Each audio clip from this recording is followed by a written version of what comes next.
Тамеки чегүү, спирт ичимдиктерин ичүү өтө кеңири тараган зыяндуу адаттардын бири. Көбүнчө өспүрүмдөр чоңдордо көрүп, мына ушул адаттарга барышат. Демек, биз жаман өнөкөттөрдөн арылуу үчүн жаштарга үлгү болушубуз керек экен.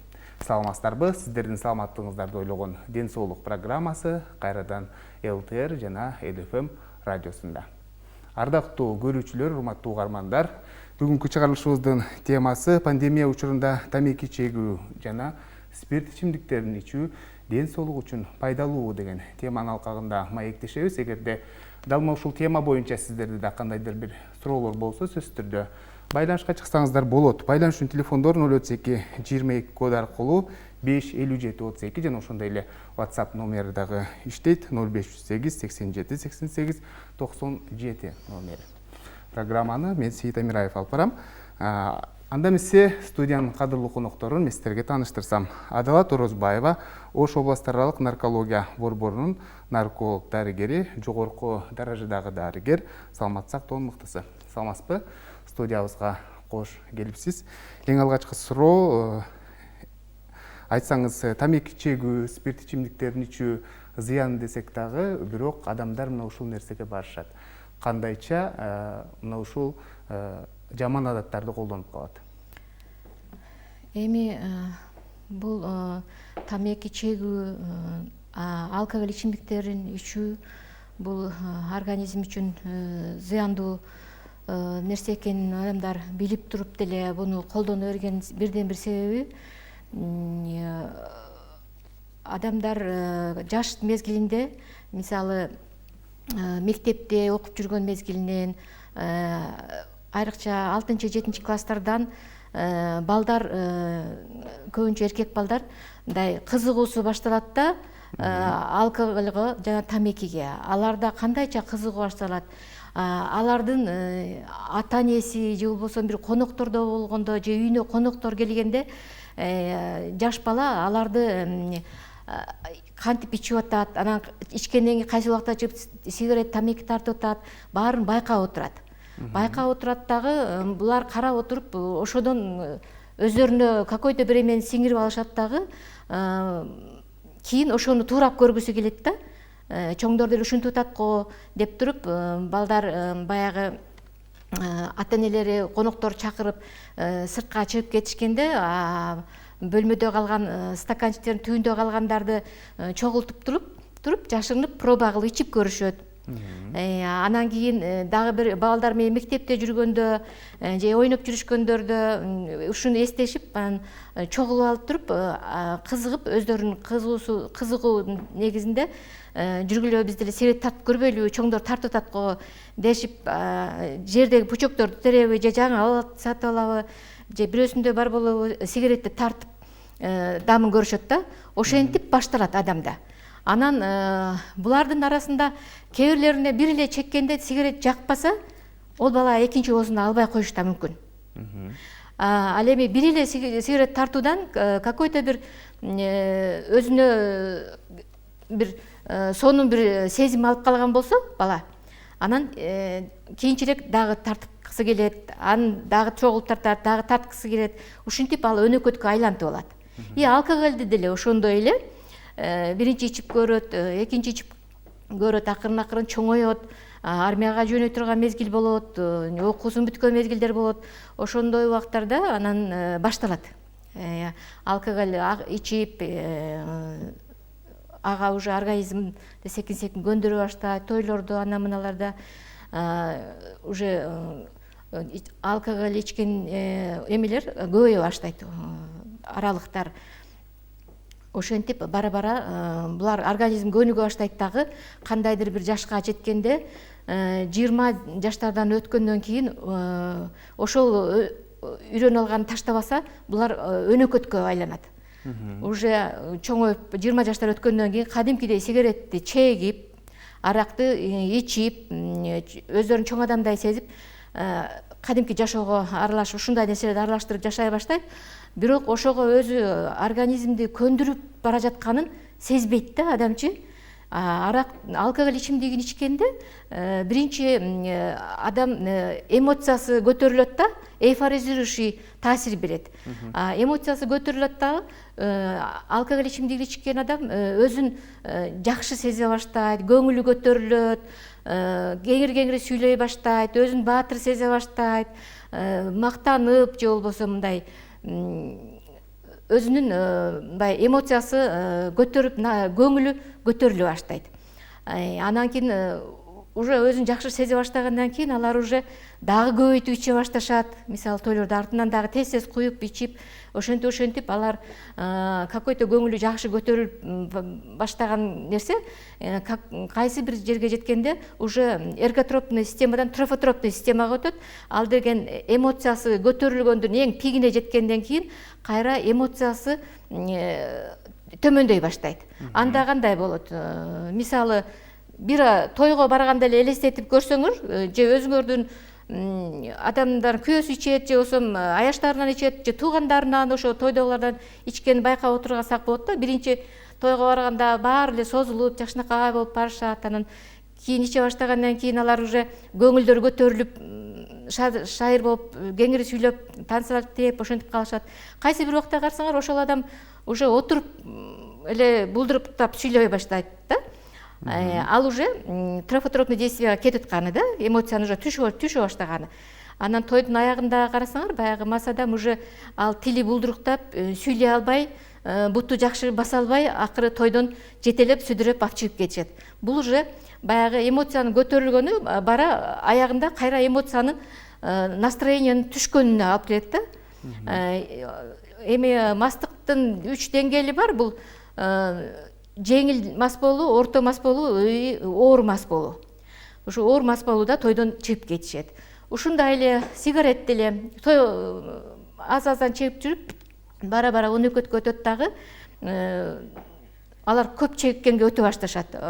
Уже өздөрүнүн организмдерин ууланып атканын сезбейт, бирок чегип алгандан кийин какой-то бир өзүн жакшы сезгендей болуп, уже өнөкөткө айланып кетет. Алкоголда ушинтип тез ичкендин негизинде өнөкөткө айланып, кийин баягы өнөкөттүү оорулардын бири болуп калат. Жакшы. Мына ушул чылым чегүү же болбосо жаман адаттар өмүр кыскартат деп айтып келесиздер да. Сиз адис катары кандай түшүндүрүп бересиз? Анан кандай ооруларды чакырышы мүмкүн бул жаман адаттар? Бул жаман адаттар биринчи эле мисалы алкоголь ичимдигин алып баштасак, ал адамдын баягы борбордук нерв системасын буза баштайт. Борбордук нерв системасын бузуп, бара-бара адамдын кем акылдыкка алып келет. Кем акылдыкка алып келгендин негизинде биз көчөдө бомждор жүрөт дейбиз го, көчөдө жатып калган. Бул уже кем акылга алып келип, өзүнө болгон контроль жок болуп, таасир берет. Психологиясына таасир берет. Анан кийин жүрөккө таасир берет. Мына инсульт, инфаркт ооруларына алып келет, рак печени алып келет, ошондой эле ооз көңдөй ооруларына алып келет, тиштердин баягы саргайып, ортолору ачылып кетиши.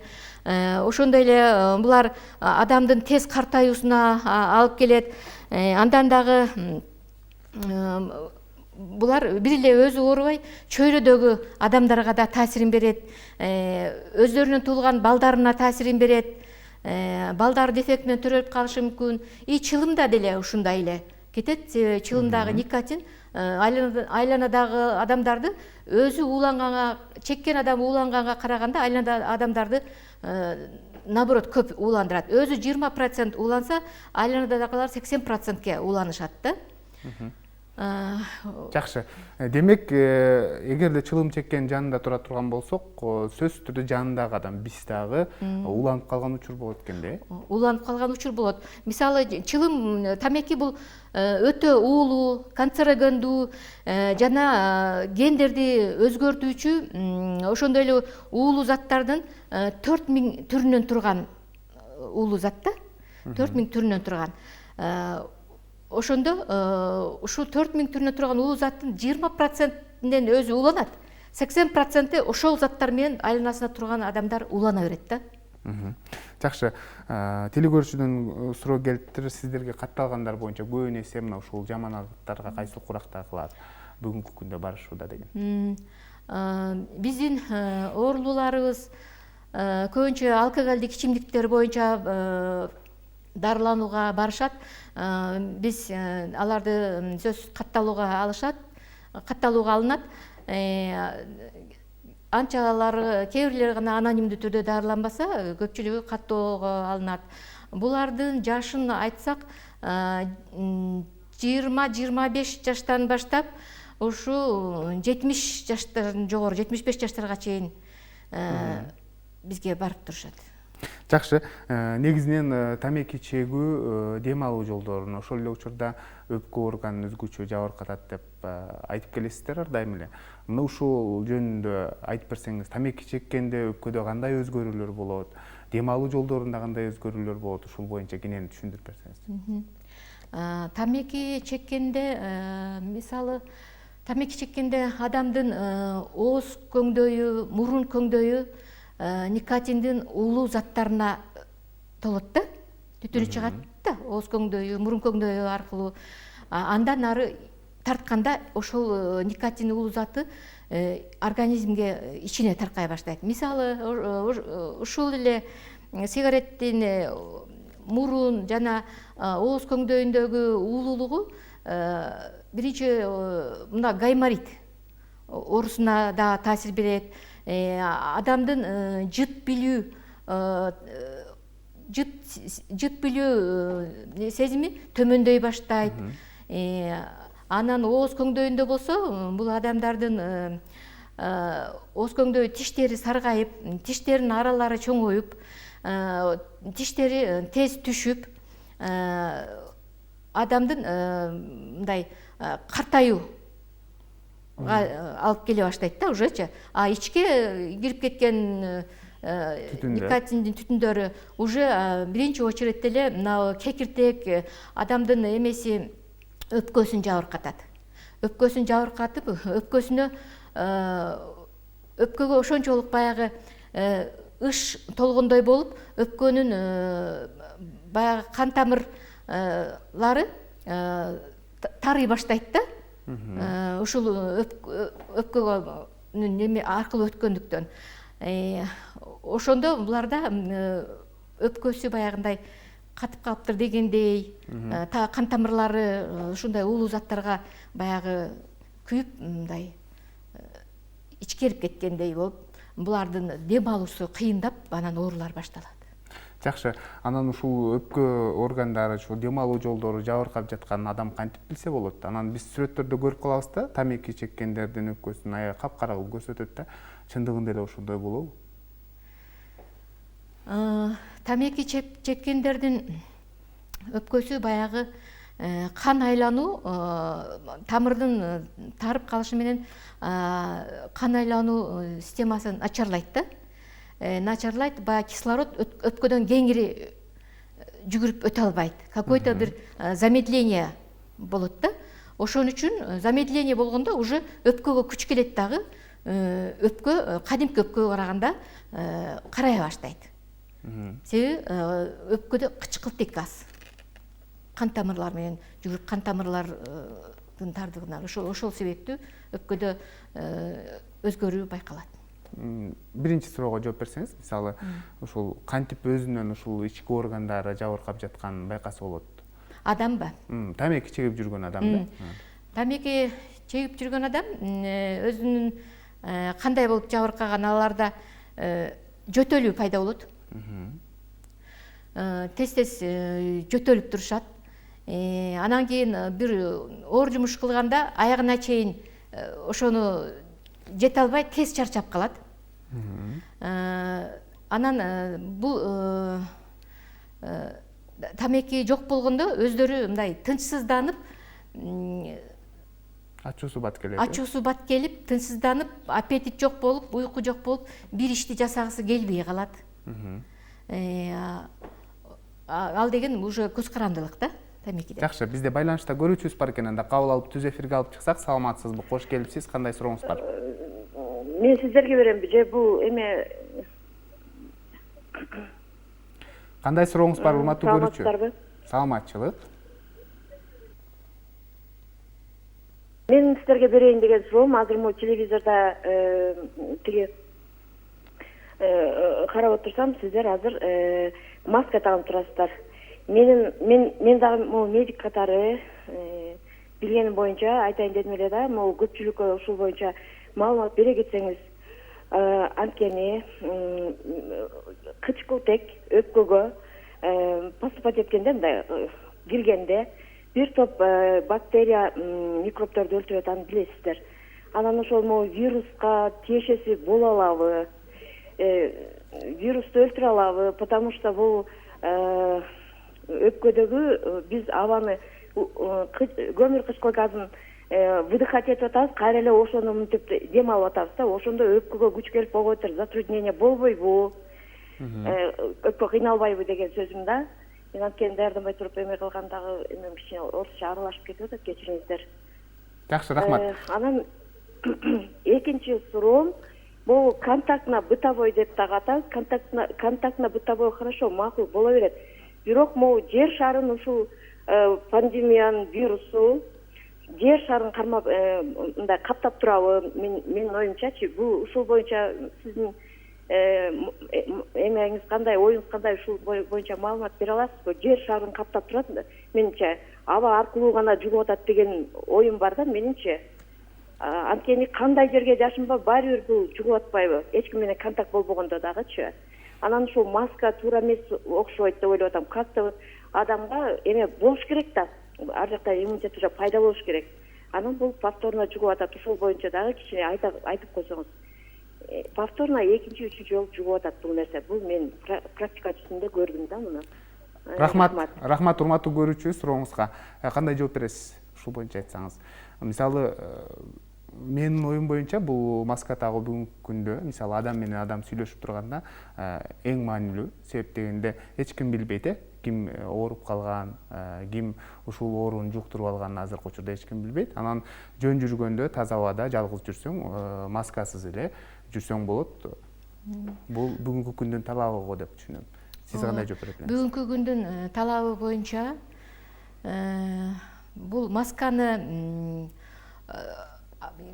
1,5 метрге чейинки аралыкта турган адам менен сүйлөшүп турганда масканы тагып турган оң.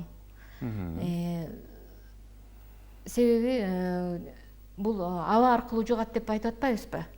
Сүйлөгөндө түкүрүк чачырап кетсе, шилекейлер же чүчкүрүп жибериши мүмкүн, жууп калышы мүмкүн. Ошон үчүн масканы тагып жүргөн жакшы. Анан ээн жерде, мисалы паркта, адамдар жок жерде масканы алып коюп эле таза абадан кеңири дем алып, коркпой дем алып жүрө бериш керек. Ушу мен таза кeenен жерде дагы абадан дем алсам, абадан жугуп калабы деп коркпоңуз. Таза кең бактарактуу жерде таза абадан кенен дем алып эле, коркпой дем алып, масканы чечип коюп жүрө берсеңиз болот. Жаныңыздан бир адам жакындап келаткан болсо масканы тагыңыз. Сиз менен келип сүйлөшүп калат, башка болуп калышы мүмкүн. Ошон үчүн адам келатканда, адамдардын жанына көпчүлүк жерге бара жатканда уже масканы тагып алган азыркы шартка туура келет.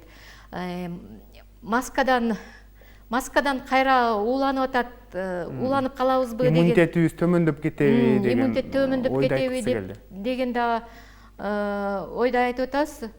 Эми ал бул маскадан иммунитет төмөндөп кетет дегенден мен алысмын. Просто масканы баягы керектүү учурларда тагып, мен айткандай, керексиз учурда масканы жөн эле колуңузга кармап баса берсеңиз болот. Анан шарт болгондо тагып алган жакшы. Жакшы, мына ушул жаман адаттар тема боюнча сүйлөшсөк, негизинен ушул дем алуу органдарын жабыркатат деп айттыңыз да жогорудачы. Анан ошо өпкөнү жабыркатат. Ошол эле учурда бүгүнкү күндө биз сөз кылып жаткан дүйнөнүн түйшөлткөн COVID-19 илдети дагы ушул дем алуу органдарын жабыркатат экен да. Мындай учурда ушул жаман адаттар менен жүргөн адамдар бул ооруга кабылып калса кандай көтөрөт, алардын организми кандай күрөшөт, ушул боюнча айтып берсеңиз. Анан дагы бир суроо, ушул жаман адаттарды колдонгондор бат эле кабылып калышы мүмкүнбү илдетке? Эми бул биздин оорулуулар мисалы алкоголь ичимдигин ичкен адамдар алкоголь ичимдигин ичкен адамдар анан чылым тарткандар бул ооруга кабылбайт экен деген сөздөр да болуп атат. Бирок андай эмес, кабылып калышы мүмкүн. Алкоголь ичкенде эмне кылат? Алкоголду мисалы ооз менен ууртап ичкен, уже бул мындай да адамдар, мен азыр ковид менен оорубай калыш үчүн аракты ичип алайын дешет да. Ичип алайын дагы ушу мага жукпай калса керек деп ойлошот. Жок, ал жеңил ойлуулук. Адам алкоголду мейли бир аз кичине ичсин, ал адамдын кан айлануу системасын жакшыртуу үчүн 50 грамм, 30-40-50 граммга чейин ал дарыларга деле кошулат. Анын пайда жагы болушу мүмкүн. Ал эми өзүнүн контролун жоготуп, аракты, алкоголь ичимдигин ашыкча ичип алыпса, бул уже өтө зыян. Аракты ичкенден кийин эмне болот? Организмдеги биздин көп витаминдерибиз, зат алмашуу төмөндөйт. Витаминдерибиз алкоголь шлак болуп күйүп чыгат организмден. Ошолор иммунитетти түшүрөт да. Иммунитетибиз түшүп турса, еще бизге ковид келип жармашса, андан бетер ковидте иммунитет начарлайт дагы. Булар раз ковид жуктургандан кийин, наоборот, берки ичпей жүргөн адамдарга караганда булардын осложнениясы тезирээк, ылдам болот. Кабылдоосу ылдам болот дагы. Булар смертельный исходко чейин алып барып коюшу мүмкүн. Тез кабылат. Чылым тарткандарда бул чылымдын тартканда дагы адамдагы адамдын өпкөсү ууланып, мен айтпадым баягы, кан тамырлары ичкерип, кычкылтек жетишпей аткан учурда ковид жармашкан, көбүнчө ковид чылым тарткандарга бат келбейт экен да. Себеби мына никотин, ооз мурун көңдөйүндөгү никотин тазалап коюшу мүмкүн. Ал эми ковид жугуп калган болсо, баягы кыйналып турган өпкөбүздү андан бетер кыйынчылыкка учурап, булар дагы башка чылым чекпеген адамдарга караганда, эгерде ковид жугуп калган болсо, тез баягы осложненияге берет да.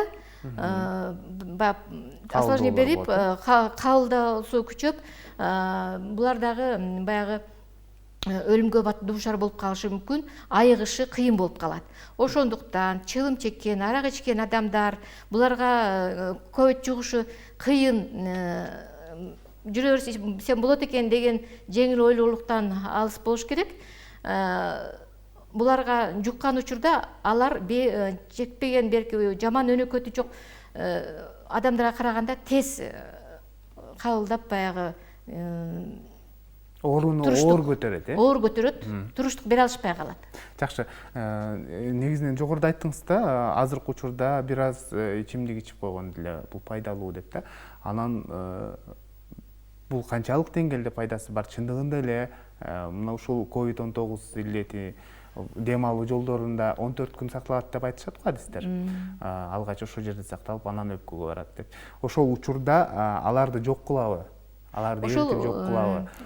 Ошол учурда мындай, баягы өзүңөр теледен деле көрүп атасыңар, масканын ичине марли ватадан какой-то бир эме салып туруп, ошо арактан же ошо спирттен аралаштырып, 1-2 капля тамызып туруп, ошону жыттап, ошону мурун көңдөй менен, ооз көңдөй менен жыттаганда, бул этиловый спирт бар да эми составта. Алар баягы ковидтин тышындагы май эмелерин, майлуу сыртын эритип жибериши мүмкүн да. Ошон үчүн бул жыттаган немеси тазалап турат алардан. Тазалап турат, аны жыттап койсо боло берет. Ал эми ичип алган бир 50 граммга чейин кичине бир аз ичип алган болсо, бул пайдалуу экен деп эле аны күндө иче бербеш керек, өнөкөт кылып албаш керек. Просто баягы анча мынча дарыларда деле бар алкоголь. Бул кан айланууну жакшыртып, жакшы таасири бар да, ошону айтып кетейин дегеним. Жакшы. Анан дагы ошол жогоруда айттыңыз да, спирт ичимдигин ичүүдө адам аз-аздан кошуп жүрүп, анан кантип ошол көз каранды болуп калганын байкабай калат депчи. Анан биз ушундай бүгүнкү күндө пайдалуу деп ичип жүрө берип, анан бул ичимдик ичүүдөн чыга албай калбайбы? Мен ошону айтып кеттим да, мен алкоголь пайдалуу деп, буну дени сак алкоголго көз каранды эмес адамдар, мисалы, кичинеден ичип коюп атышат. Кан айлануум жакшы болсун деп. Ал эми өзүн билген 50 граммдан эле ичип алса, алкоголга көз каранды адамдар, алар өздөрүн билишет. Алар ичпеш керек андай адамдар. Алкоголду баягы ичип алгандан кийин айтып атпаймынбы, эмоцияны көтөрө турган эрготропный таасир, трофотропный таасирлери бар. Организмдин биринчи өзүн ичип алса, өзүн жакшы сезип калышат да. Жакшы сезип калат дагы, анан кийин дагы деп иче берсе, бул уже зыян жагына өтүп кетет. Жакшы, урматтуу конок, маегибизге бир аздан соң кайрылып келебиз. Азыр болсо видео материалга кезек берсек, андан соң кайрадан жолугушабыз. Биз менен бирге болуңуздар.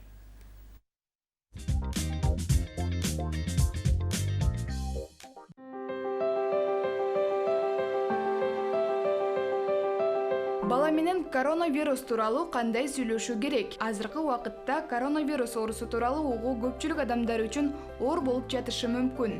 Ошондуктан балдарыңыздын ушул жаатка байланыштуу коркунучта болуусу адаттагыдай жагдай. Балдарга интернет же болбосо сыналгыдан көргөнү же башка адамдардан уккан маалыматтарын түшүнүү кыйын болгондуктан алар коркунучка жана чоочулоого туш жагдайлар болушу мүмкүн. Ушул орунсуз сезимдер жөнүндө балаңыз менен ачык сүйлөшүү аркылуу сиз балаңыздын азыркы болуп жаткан жагдайды түшүнүшүнө, тынчтанууга жада калса, өз досторуна жардамын тийгизүүгө таасир бере аласыз.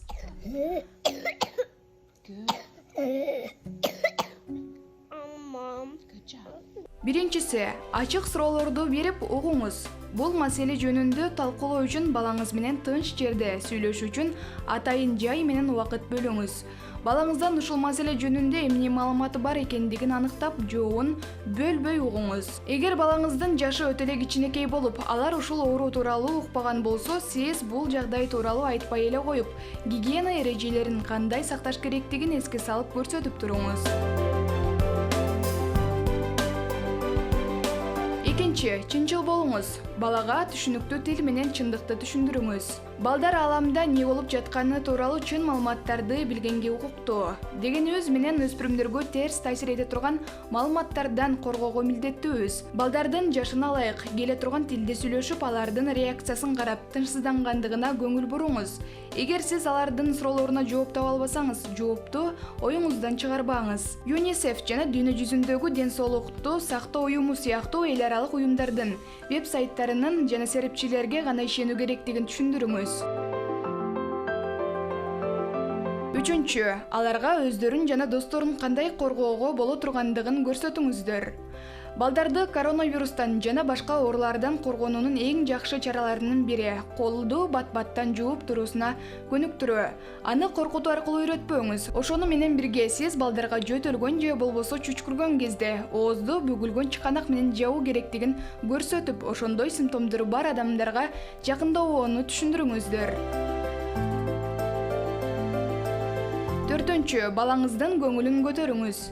Биз сыналгыдан же интернет желилеринен үрөйдү учурган көптөгөн кадрларды көргөн кезде бизге айлананын баары кооптуу болуп тургандай сезилет. Балдар экрандагы берүүлөрдөн өз өмүрүнө тиешелүү чындыкты ажырата албай калуулары мүмкүн. Балдарыңызга бул күрдөөлдүү маселеден чыгуу үчүн көбүрөөк ойноого жана дем алуу үчүн шарт түзүңүз. Бешинчи, көмөкчүлөрдү издеңиз. Балдарга башка адамдардын бири-бирине көмөктөшүп, кайрымдуулук менен жомарттык көрсөтүүнү үлгү иретинде көрсөтүп олтуруңуз. Алар үчүн бул өтө маанилүү. Оорунун өрчүшүн токтотууда адамдардын коопсуздугун камсыз кылып, жумуш кылып жүргөн ден соолук сакчыларын, окумуштууларды, жаштар жана башка адамдар тууралуу маалымат айтканча олтуруңуз. Себеби камкор адамдардын ушундай иш-чараларды кылып жүргөнүн билүү балдар үчүн чоң сабак болот. 6. Өзүңүздү жакшы караңыз. Эгер сиз өзүңүзгө жетиштүү карана албасаңыз, камкор боло албайсыз. Анда балаңызга жакшыраак жардамдаша албайсыз. Балдар сиздин жаңылыктарга деген реакцияңызды дароо сезет. Ошондуктан өзүңүздү сабырдуу болуп, жагдайды түшүнүп олтурганыңызды көрүү алар үчүн чоң көмөк болот. 7. Сөзүңүздү камкорлук көрсөтүү менен аяктаңыз. Балдарга ата-энелери өздөрүн кыйын жагдайга калтырбай турганын билдирүү маанилүү. Балдар менен сүйлөшүп болгон соң алардын ички жан дүйнөсүндөгү тынчсыздануусун байкап көрүңүз. Аларга кез келген убакытта сиз менен сүйлөшүүгө боло тургандыгын кайталап эскертиңиз. Камкордугуңузду билдирип, ар качан аларга жардам кол соозууга дайын экениңизди айтыңыз.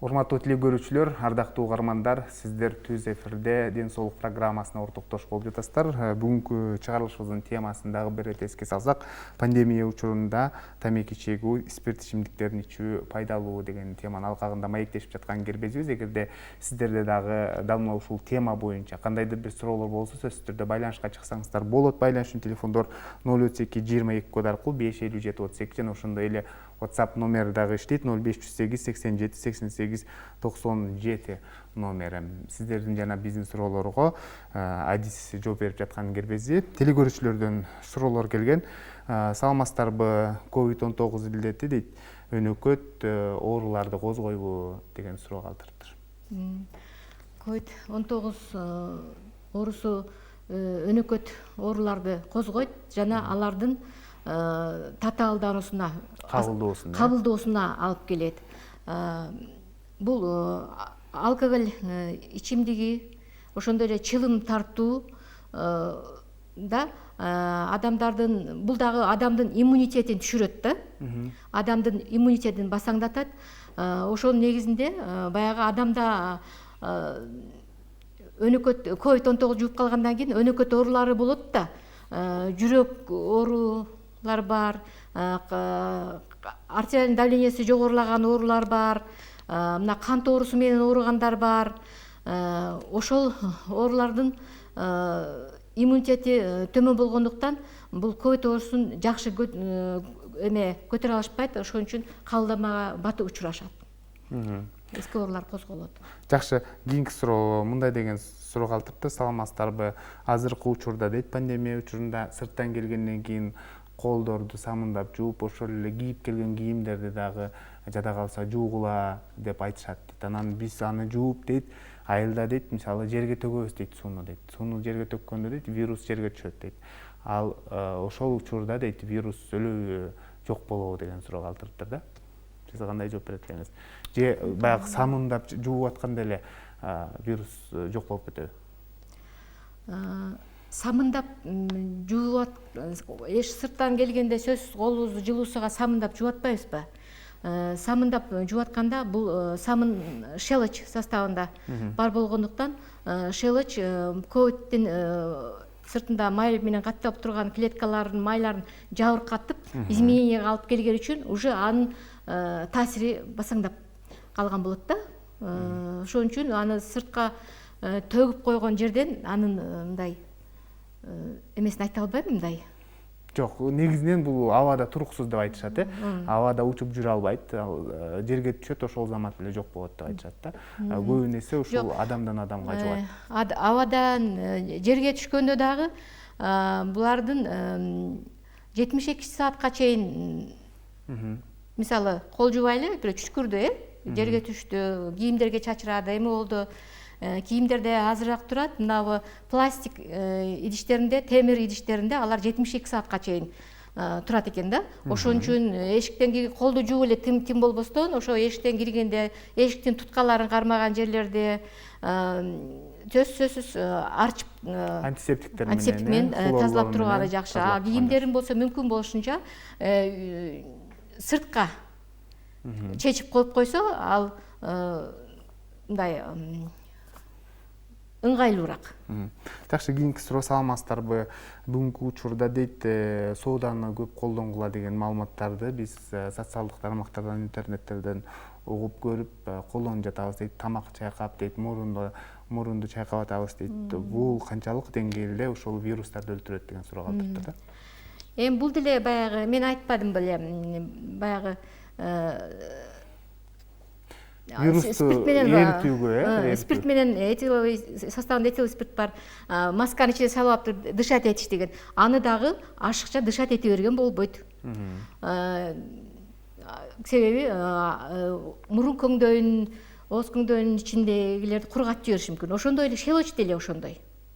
Шелочит деле ошондой эле таасирин берет. Ашыкча чайкап эле, ашыкча колдоно бербеш керек.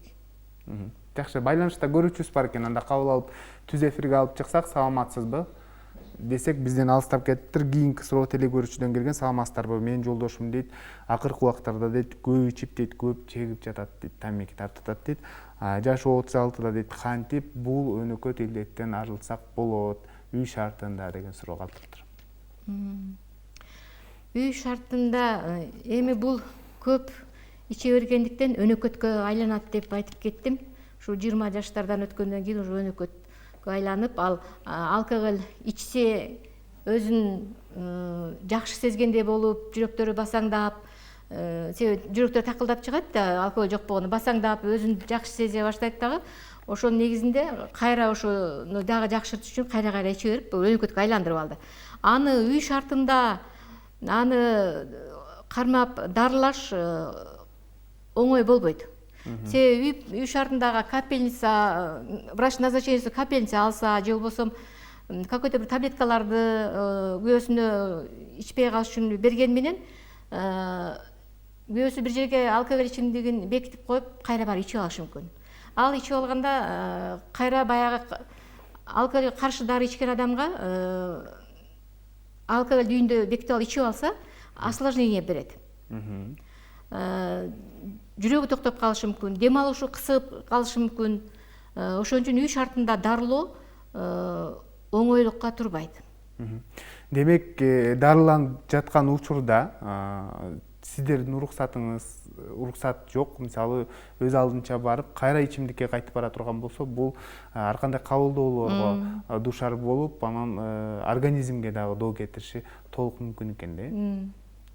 Себеп дегенде ушул кайрадан бул организмге оор келип калат экен. Организмге оор келип калат. Жакшы, байланышта көрүүчүбүз бар экен. Анда кабыл алып түз эфирге алып чыксак, саламатсызбы? Кош келипсиз. Кандай суроңуз бар? Бир-эки умур мен аялым телефон дарыны салып ташка түшкөн эди. Анан кече көтөрүлүп кетти. Кантаприн ичти, энеприн ичти. Анан сал өзү шифа алды. Не болуш керек? Сурооңузду түшүнбөй калдык, урматтуу көрүүчү. Башынан кайталап койсоңуз. Кече мен Ажмат Орунбай, Тагайбан Бейликхан деген кече дайленisi 2 gün burun түшкөн. Кече консерва жасап күнүстө жүрүп көтөрүлүп кетти.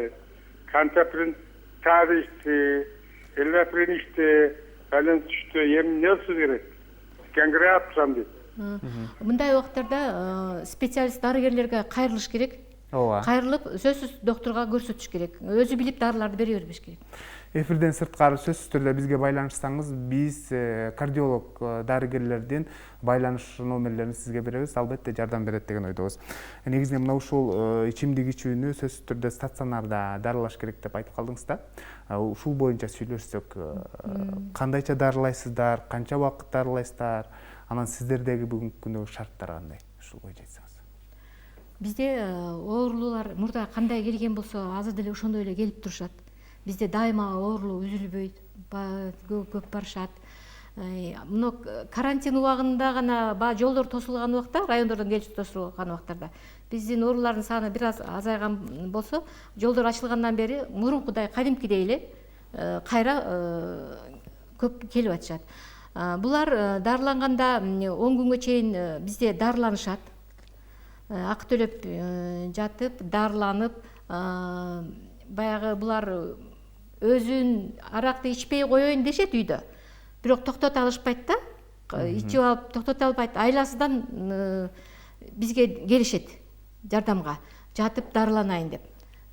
Жатып дарыланганда биз ошо дарыларды берип 3 күндүн ичинде уже өзүнүн калыбына келип, детоксикационный дарыларды алып, өзүнүн калыбына келип, жакшынакай болуп калышат дагы.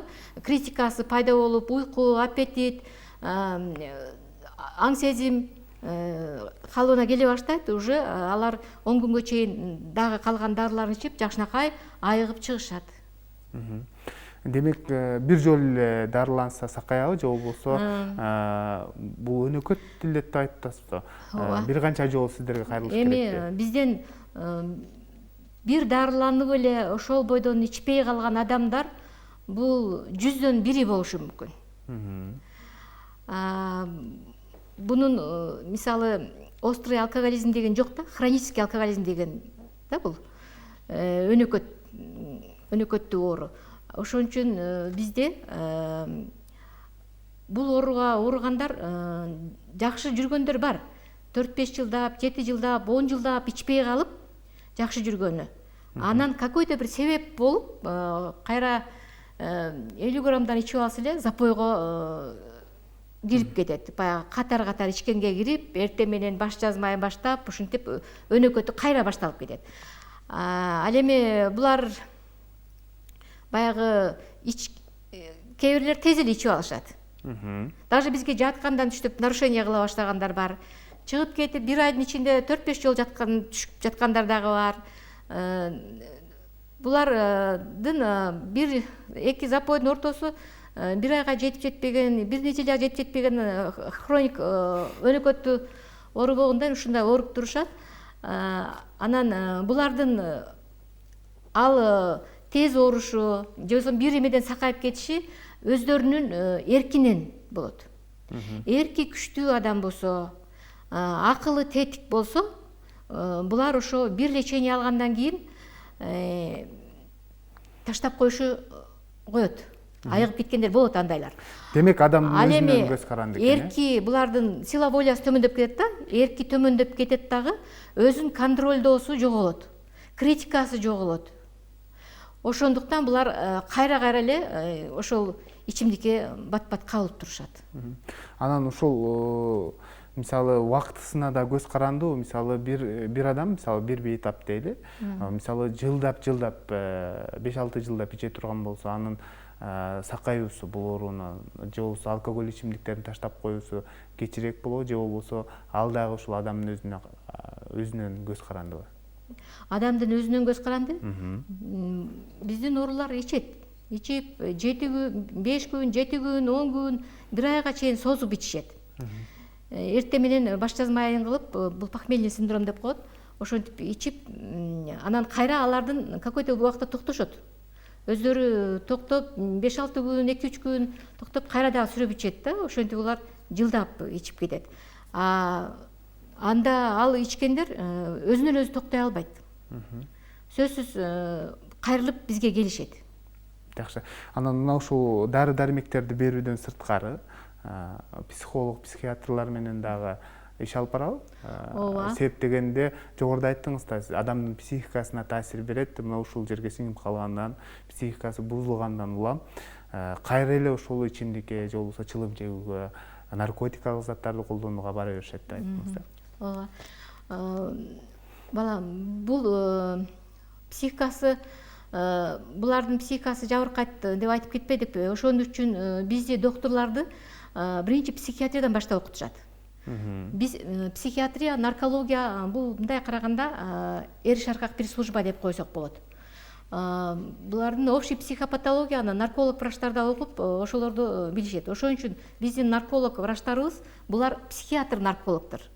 Ошон үчүн бул дары-дармек менен дарылагандан сырткары биздин врачтар сөз менен дагы сөзсүз оорулууга жеткиликтүү кылып түшүндүрүп айтып, анын зыян себептерин айтып, жеткиликтүү кылып психикасына дагы мындай салым кошуп психотерапияларды жүргүзүп турушат.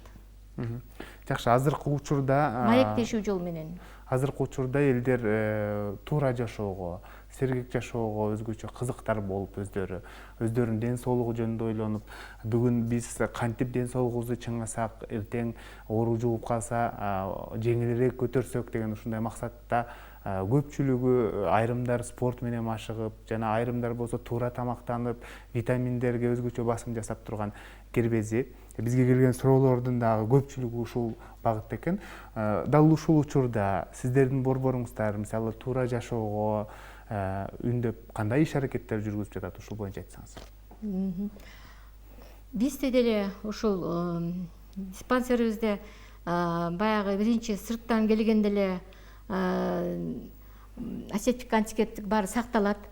Сөзсүз сырттан келатканда эле ошол ооруга каршы колдорун дезинфекциялап, маскасы сөзсүз маска менен киргизип карайбыз. Ал эми больнойлорубуз жаткан больнойлорго сырттан келген адамды жөн эле кошо бербейбиз. Сөзсүз ковид менен байланышы жок деген справка менен келишет, жолдомосу менен келет. Ошолор болгондо гана анан өзүбүздүн больнойлорго кошо алабыз аларды. Оорулууларыбыз дагы тез суюктук ичип турушу ыктымал, аларды сөзсүз айтып кетебиз. Иммунитет жакшы болуш үчүн алар уже мен айтпадым, 2-3 күндөн кийин өзү калына келип калат деп. Тамактарды кадимкидей 3 маал тамакты ичишет, дарыларды алат. Бири-бири менен дагы сүйлөшкөндө өздөрүнчө эле мындай расстоянияны алып сүйлөшүп, эл жасаган аракеттерди алар деле жасап, биз деле жасап атабыз. Жакшы, анан түшүндүрүү иштерин дагы жүргүзүп келесиздер да, ушул боюнча азыр токтоп калган жокпу? Онлайн аркылуу болсо дагы кеңештер берип турасыздарбы? Мисалы, тамеки чекпей, спирт ичимдиктерин ичпөө, жана ошондой эле наркотик заттардан алыс болуу максатында. Ооба, мындай суроолор көп келип түшөт. Телефондор аркылуу же башка аркылуу консультациябызды сөзсүз берип турабыз. Ковид оорусунда мүмкүн болушунча алкоголь ичимдигин ичпеңиздер деп, чылымды тартпай токтотуп, өзүнүн башка нерсеге алаксытканга аракет кылыңыз деп. Ошо ой келгенде, анан чылымды таштаганда дагы жөн эле мынтип таштап койбостон, бир күндө бир ой менен таштаңыз, өзүңүздү алаксытып жүрүңүз деп биз дайыма консультациябызды берип турабыз. Жакшы, анан айтсаңыз, ушул эмне менен алмаштырса болот? Мисалы, айталы тамеки чегүүнү. Эл арасында мисалы тамеки чегүүнү таштаңыз десе, кээ бирлер тамекини таштап туруп насвайга өтүп алышат да. Насвайдын дагы бул өзүнчө зыяндуулугу бар. Ошол боюнча да айтып берсеңиз. Эми булар мисалы наркотикти, гашишти ташта десең келип, сигарет чегип алгандай, сигарет таштасаң насвай чегип алгандай эле, булар баары бир эле бир туугандар, эри-шаркактар. Наркотикалык заттар, жалпылап айтканда, баарында тең наркотиктер бар. Наркотик составында наркотик бар. Ошон үчүн булар өздөрүнүн башка нерсеге оюн бөлүш керек да, мисалы, андан никотиндин тарткандын ордуна, чылым тарткандын ордуна чылымды таштайын деген адам бир күндө бир максат менен таштап туруп, анан өзү оюн өзгөртүш керек. Анын ордуна мен мына витаминдүү жер жемиштерди жейин, керектүү күчтүү тамактарды жейин, суюктукту көп ичейин, чылымды мындай көп убагында токтотуп турайын деп өзүн оюн буруу керек ошол жака. Чылымды тарткысы келип атса дагы эркти кармаш керек. Эркти күчтүү кармап, анын ордуна мейли мөмө-чөмөдөн жууп коюп алсын, суулардан коюп алсын, ошолорду ичип өзүн алаксытуу керек. Жакшы. Саламатсыздарбы? Сиздерге дарыланып чыккандан кийин кайра ичип кетсе дейт, ал ден соолугуна зыян болбойбу деген суроо калтырыптыр да көрүүчүбүз.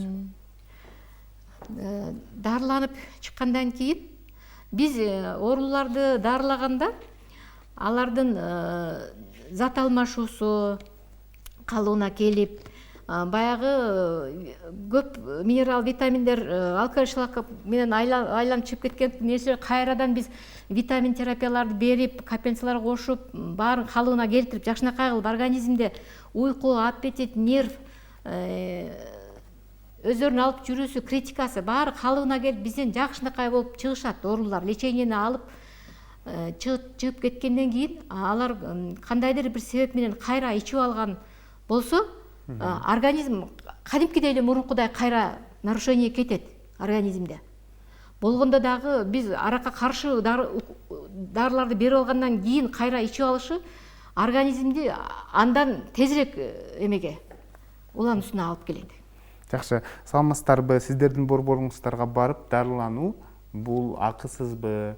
Анан же кайсы бир өлчөмдө акы төлөйбүзбү? Кандай учурда деген суроо калтырыптыр да. Бизде барып дарылануу кайсыл убакта акысыз. Булар 70 жаштан кийинки карылар, андан мынабы Чернобыль, Афган уруштарына катышкандар, ошолордун көйлүктөрү болсо, ошолор акысыз.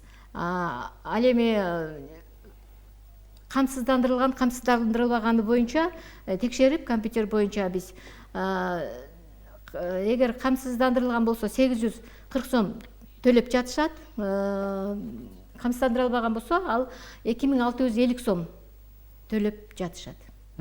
Саламатсыздарбы? Мен сиздерге барып дарыланайын дедим эле.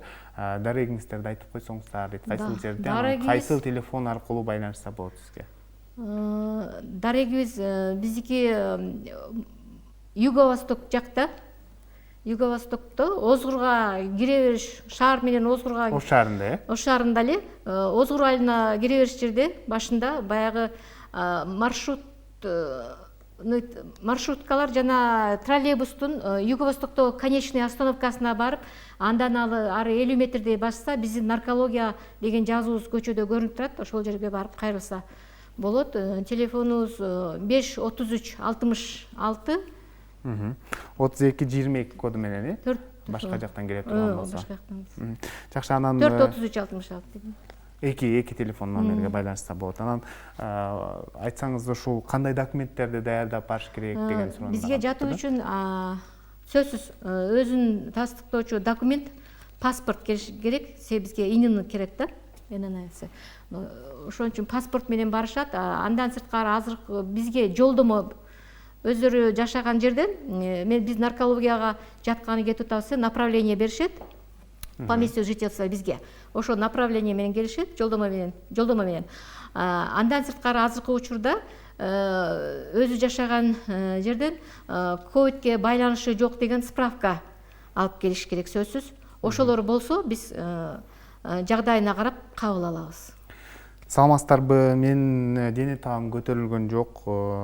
Дем тамак жытты билип тамагым деле жакшы дейт. Анан бирок кечинде жатканда дейт, мындай демим кыстык кандай болуп атат дейт. Мен кайсы адиске көрүнүшүм керек деген суроо калтырыптыр. Көрүүчүбүз. Да, температурасы жок, жөтөл жок. Эч кандай жок. Неме билбей калыш жок. Кечинде гана кыйналат. Деми кыстык кандай болуп, э? Ооба. Бул боюнча деми кыстык кандай пульмонолог врачка кайрылса болот. Өпкөсүн текшерип, рентгенби же текшерип беришет. Жакшы, кийинки суроо теле көрүүчүдөн келиптир. Мына ушул тамекини бат таштоо үчүн эмне кылышыбыз керек деген суроону калтырыптыр да. Чындыгында кээ бирлер эрки күчтүүлөр мисалы өздөрү эле бүгүн таштайм дегенден кийин бүгүн таштап коюшат да. А кээ бирлер тескерисинче да. Бүгүн таштаймын, эртең таштаймын. Анан таштаганда деле мисалы азайтып ташташ керекпи же болбосо замат деле бүгүн таштайм дегенден кийин таштап коюш керекпи? Бул дагы таштап койгон учурдагы мисалы замат деле токтотуп койгон учурдагы бул зыян болушу мүмкүн, э? Ушул суроолордун бардыгы эле адамдын эркине байланыштуу. Эрки күчтүү адам болсо, бир күндө бир максатты коюп туруп, мен тамекини бүгүндөн таштадым деп ошол максатына жетип, ошол күнү өзүнүн эрки күчтүү болсо, бир күндө таштап койсо болот. Көпчүлүгү буга үйрөнүп калган да, өнөкөт ооруда. Аны бир күндө ташташы кыйын болуп калат да. Ошон үчүн мен айтып кетерим, акырында бир күндө таштай албагандар чылым чеккенди азайтыш керек. Биринчи өзүн байкаш керек, бир күндө канча чылым чейип коюп атам деп. Күнүгө ошол чылымды акырындап азайта бериш керек. Жакшы. Ошентип таштаса болот. Кийинки суроо. Саламатсыздарбы? Мына ушул жаман адаттарды колдонуу урологиялык, эркектердин урологиялык ооруларына алып келет деп айтышат. Сиз кандай жооп бересиз деген суроо туруптур. ооба, эркектердин бул чылым тартуу, алкоголь ичимдигин ичүү импотенция оорусуна алып келет эркектерди, ошондой эле тукумсуздукка алып келет. Жакшы, анан кош бойлуу кезде дагы мисалы аялдар чеге турган болсо, анын түйүлдүккө зыяны бар деп да айттыңыз да программанын башында, ушул боюнча айтсаңыз. Түйүлдүккө зыяны бар. Баягы чылым чеккен адам сырттагы адамды канчалык ууландырса, ошондой эле ичтеги түйүлдүк дагы анын ичинде жатып ууланат. Түйүлдүк ууланат да, түйүлдүк какой-то бир патология менен төрөлүп калышы мүмкүн. Ага кислород жетишпей атат да, себеби.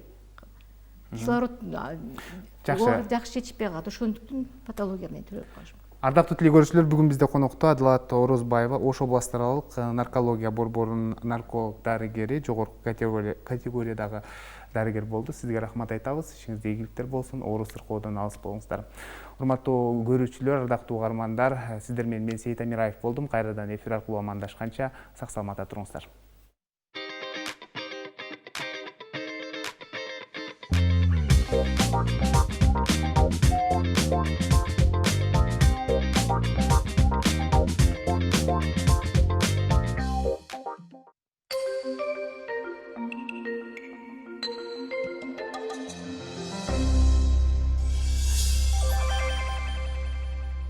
Дүйнөлүк саламаттык сактоо уюмунун сунуштарына негизделген жаңы COVID-19